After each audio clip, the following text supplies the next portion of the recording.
Hey everyone, Arbiter617 here, introducing Black Plasma Studios rig version 2.0. This was a rig that was first created by Pixel Frosty for us a long time ago back in Blocking Dead, and recently he did a lot of cool updates on it, and that is why I'm making this new video introducing the new rig. I'll be talking about this rig, the things that have changed in version 2, as well as just kind of going over briefly everything the rig does in general for those of you who are just now finding this video. So let's just jump in and get started real quick. So I'm in a blank scene, and the download for this rig will be in the description. It's a zip, and it has 3 different versions of the rig. There's a normal, a light version, and a one with armor. And we'll start out by just using the default version 2. I'll talk later about the armored and light versions.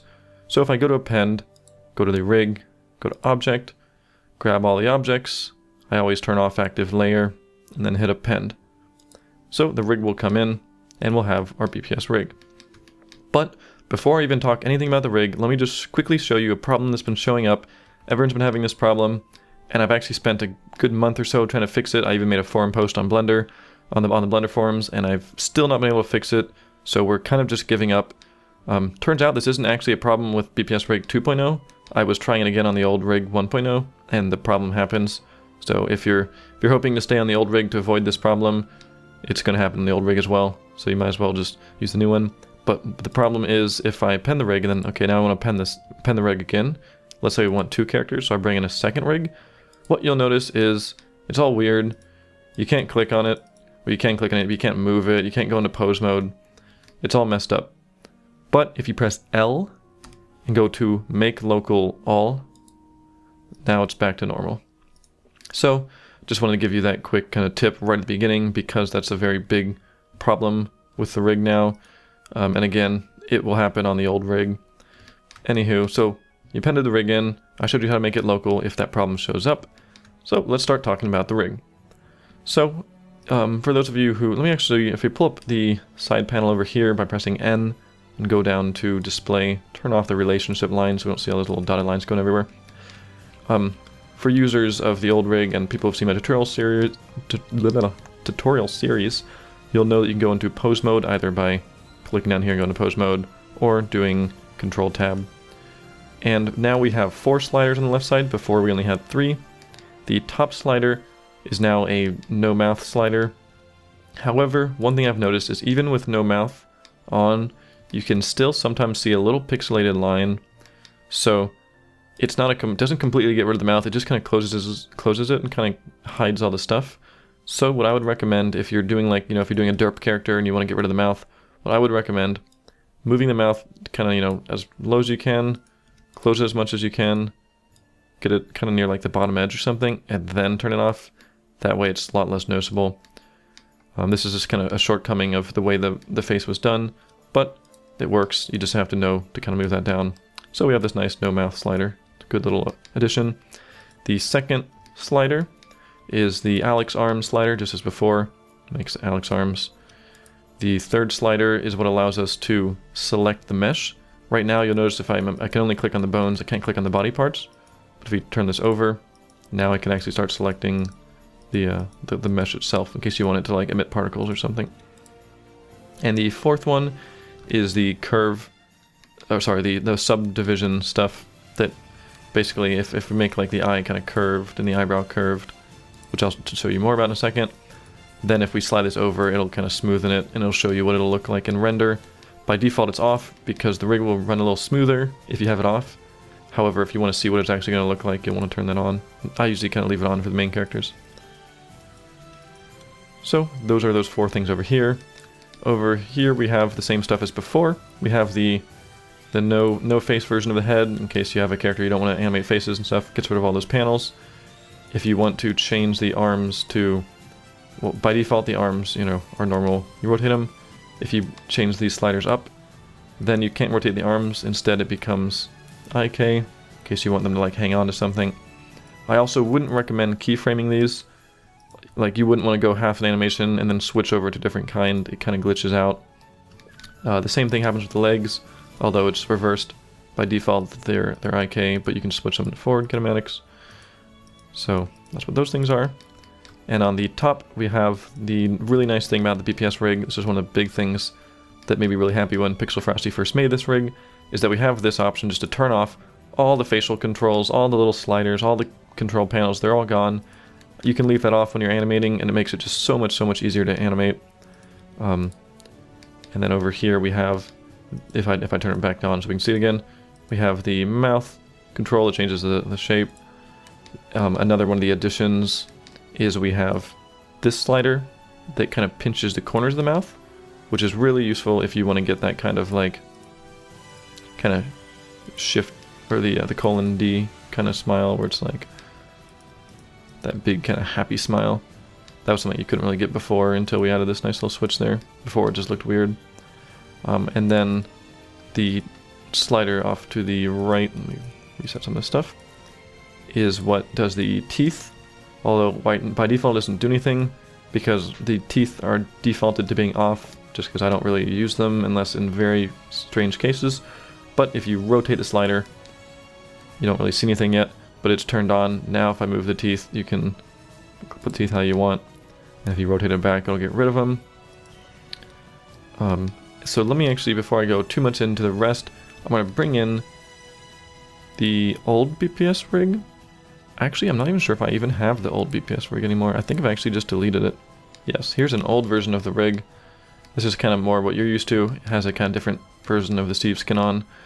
But one thing you'll notice was with the old rig, the face had a lot of controllers to control these things. And a lot of times you'd be just clicking on the wrong ones. You'd try to bring that up and you click on that and this would get like down here and you have it all curved, and there was just this big mess of controllers everywhere. So that was one of the big things we wanted to change in Rig 2.0. So now the eyebrows and the eyelids only have one controller each, and then the way you move them might seem a little weird at first, but once you start playing around with it, I think you'll actually really like it. It makes it a lot simpler. You only need to select one thing each. So if I select this eyelid, press G to move it just like before, press R to rotate it just like before, but now you press S to get the kind of curving. So it's much easier just to, do all of the setup of the eyes without having to select a whole bunch of different things now.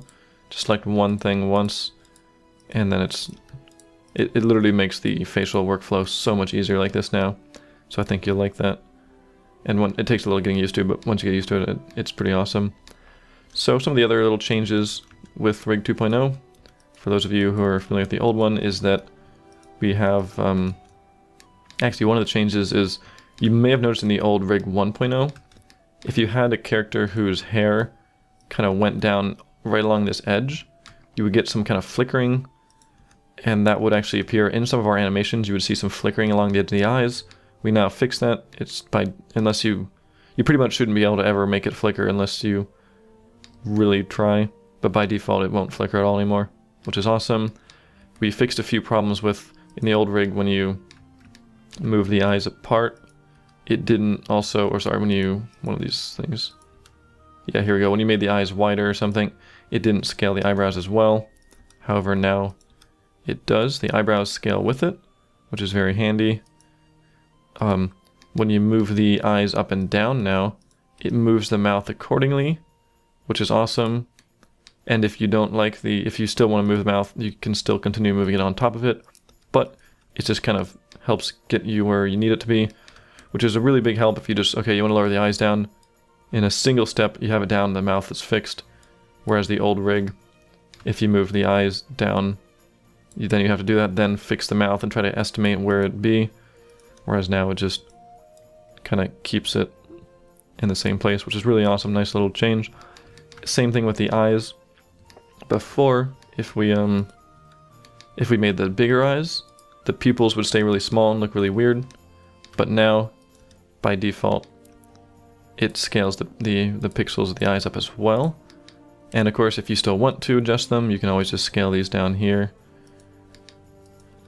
So again, for those of you who know the old rig, a lot of improvements. If this is your first rig, start playing around with these things. There's lots of different things you can do. You can make the eyes thin. You can use this. You can rotate this to bring the eyebrows in and out. You can scale it to make them bigger and smaller. You can make them thicker by scaling in this direction. You can rotate this. You can scale this. You can move this. A lot of control. Another little improvement is before, when you would hide the eyebrows, or when you would sink them into the head, you would still have all these controllers left behind.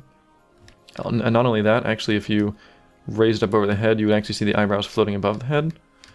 But now, in Rig 2.0, if you hide the eyebrows, it should get rid of the eyebrows are completely gone, the controllers are gone, you don't have to worry about them anymore. Another big improvement is the feet. In the old rig, we did not have fancy feet, so the foot would always be at that angle no matter what you did. You could change as much as you want, and the feet would just stay at an angle. But now, by default, the feet stay flat, which is awesome, because now when you have someone walk, they can have their foot flat on the ground. You can get that kind of nice, like, you know, the ankle goes down first, and then it kind of rolls into like a flat foot, which moves, and then it goes on to like the toe and goes up. Some people were expressing that they didn't really like the fancy feet, because if you're not watching carefully, you get these weird, you know, like really pointy feet. But my answer to that is just, you know, rotate it. Just keep in mind that it'll do that, and just keep an eye out for it, and kind of keep your foot flat. But it does make the walks look a lot better. You can keep your feet flat on the ground. I feel like there were a few... Oh, we did some cool adjustments on the color of the rig now. Before, pretty much all the stuff was just kind of green. If I go into animation real quick, and I go into the... If I kind of set some keyframes on this now, you'll see this was actually new in one of the new Blender versions. They added some... You can see these lanes now are colored. You can say, oh, the purple lane. So now we have, you know, the root, because the root's such a special bone, and that's used to, you know, move the whole thing, that gets its own color now. It's all blue. The pelvis... Oh, it's not. The pelvis doesn't have its own color. The flip bone, I think, has its own color. Yeah, the flip bone has a darker purple, so in case you're doing that. So it's a little easier to kind of read through these. I think the mouth movements have, yeah, this kind of bright orange. So it's very easy now to tell what's what by looking at this, even without kind of reading those. So having that little lane adjustment was a nice little help. I believe that's about it. If you saw the I made the video about this about a month and a half ago, but after releasing it we had a few problems. We had this thing with like the eyebrows, where the eyebrows were, if you raised the eyebrow up and then like moved it over, then if you try to scale it, it would scale weird. That was a bug. We had a few other bugs that we fixed since the last 2.0 announcement. And then of course I've been trying to fix the whole localized thing, but haven't been able to. I also took subsurface scattering back off. For those of you who saw the last rig video, I showed you all about subsurface scattering and how cool it is. However, I came to the conclusion that it just isn't really what's needed for the BPS rig. And because I would find that under different lighting scenarios, it would get very, very noisy. You know, it looked nice under ideal situations, and I kind of showed that last tutorial, or last BPS rig 2.0 announcement, and I showed you how nice it looks, but what I didn't show you is how bad it can also look. And I didn't want to have that on for people, and you know, they bring it into the scene and suddenly it's really noisy, and like, wow, the BPS rig's really noisy. I have a bad computer, I can't do it. And it's better for renders, and the BPS rig isn't really meant for renders anyway. The BPS rig is all about just, you know, animation, making a nice, simple to use yet effective rig for animating. So anyway, so that's the main rig. Let me also, before we end this tutorial, I'm going to open up the other two versions of the rig. Let me show you a little bit about that. So bring open the armored rig. It's also worth mentioning that the rig also has a little bit of organization to it. Let me get this little... Go away, GeForce, come on. It now has nice organized... You can go like, okay, let's just view the armor in the outliner. Before it was all kind of cluttered everywhere.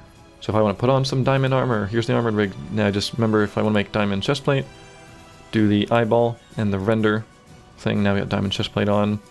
If I want to put on some leather pants, eyeball thingy. And what's really awesome with the armored rig now is Pixel found out a way to make the color more intuitive. You can actually color the armor. If we go to the leather color on the material, all we have to do now is just pick this color and say, okay, I want to make it like green. And it does it automatically. Before, you had to do all kinds of weird guessing with color curves and stuff. So it's really awesome that we can do that now. Other than that, the Armored rig is the same thing as the other one, just with the option to put on armor. By default, I never append this one unless I know I'm going to need the armor, just because it has all the extra armor kind of cluttering the scene. And the third version I have is the light rig, and the light rig is just a version. Let me actually pull this up and pull this one up as well. Here's the default rig. If you append this into the scene, it has, you know, 5,000 vertices, 4,400 faces, whereas the light one looks nearly identical, but has only 760 faces. You know, so much less faces. It'll run a lot smoother in the viewport, and even a little bit faster when rendering. So of course, you know, you're like, oh, well, how did you get this? Well, you look at the the original. Here's the original.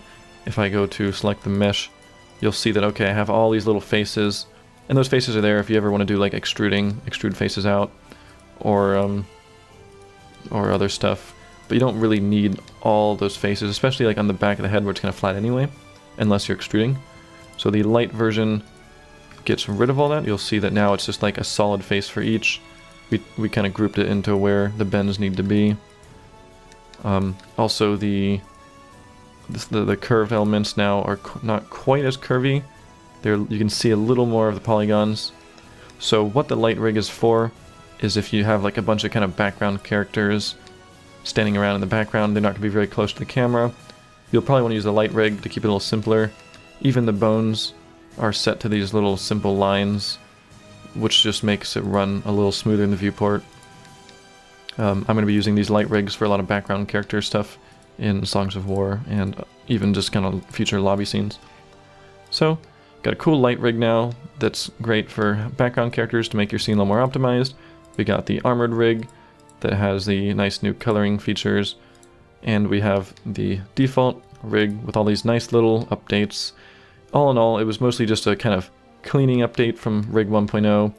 It also got rid of things like, this is another thing you might not have even noticed, the old rig had all these like, let me actually pull it up real quick. The old rig had things like this, these kind of icospheres behind the arms, and you could actually use those if you ever, oh, that's only used for IK. Yeah, see, if you're not even using IK, they're not even used at all. It's only when you switch to IK these become useful. Whereas now, if you're not using those, let me switch it, if I switch it. Once you use them, now you see it. If you're not using it, you don't have to see it. So it just kind of cleans up all that extra little clutter. It was nice.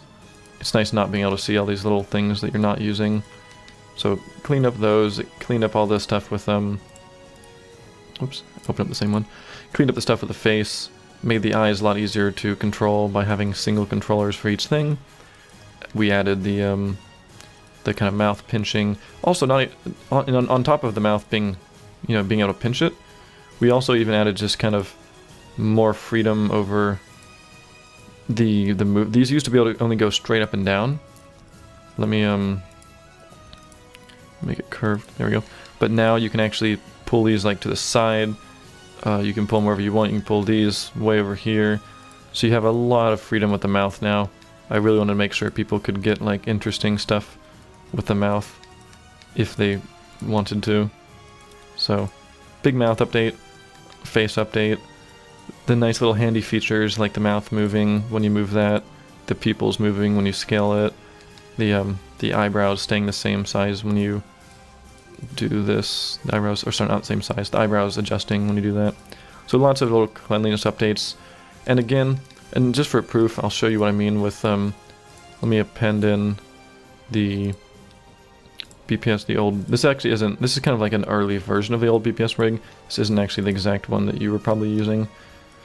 Again, I don't actually have that version anymore, just because I haven't been using it. If I append it, and I append it again, even on rig 1.0, oh no, you can't move it, it's stuck. You know, you can't select anything.